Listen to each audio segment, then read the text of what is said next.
আমাদের বাঙালিদের কিন্তু ডাল ছাড়া কোনো মিলই কমপ্লিট হয় না, সেটা লাঞ্চেই হোক বা ডিনারেই হোক। যারা নতুন নতুন রান্না শিখছেন তাদের কিন্তু একটা কনফিউশন থাকে যে কোন ডালে কোন ফোড়ন দেব। নতুন নতুন যারা রান্না শিখছেন তাদেরকে আজকে দেখাবো যে মুসুর ডালের বেসিক ফোড়ন কি হয়।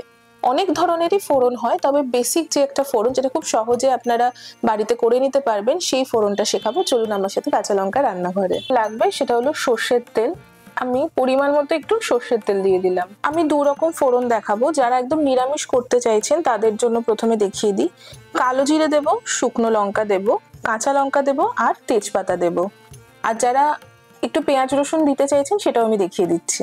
দিলাম কালো জিরে, সাথে দিয়ে দিলাম দুটো শুকনো লঙ্কা, দিলাম কাঁচা লঙ্কা আর একটা তেজপাতা। নিরামিষ করতে চাইলে এরপর ডাল দিয়ে দিতে পারেন, কিন্তু আমি পেঁয়াজ রসুনটাও আপনাদেরকে দেখিয়ে দিচ্ছি। সেক্ষেত্রে আমি এখানে 3 থেকে 4 কোয়া রসুন থেতো করে নিয়েছি, সেটা দিয়ে দিলাম। আর একটা ছোট মাপের পেঁয়াজ আমি লম্বা করে কেটে নিয়েছি, সেটা দিয়ে দিলাম। এবার এটাকে মোটামুটি পেঁয়াজটা একটু ভাজা ভাজা করে নেব। খুব বেশি ভাজা ভাজা করার দরকার নেই, একটু লাল লাল হয়ে আসলেই কিন্তু হবে। পেঁয়াজটা ভাজার মাঝে আমি স্বাদ মতন নুন দিয়ে দিলাম আর দিয়ে দিলাম স্বাদ মতন চিনি।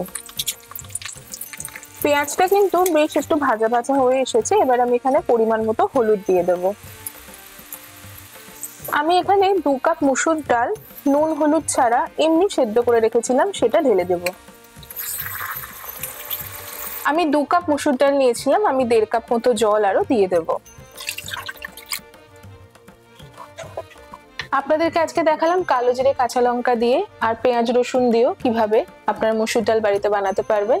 আপনারা কারা কারা এইভাবে মুসুর ডাল বাড়িতে বানান কমেন্ট সেকশনে অবশ্যই জানাবেন। Thank you.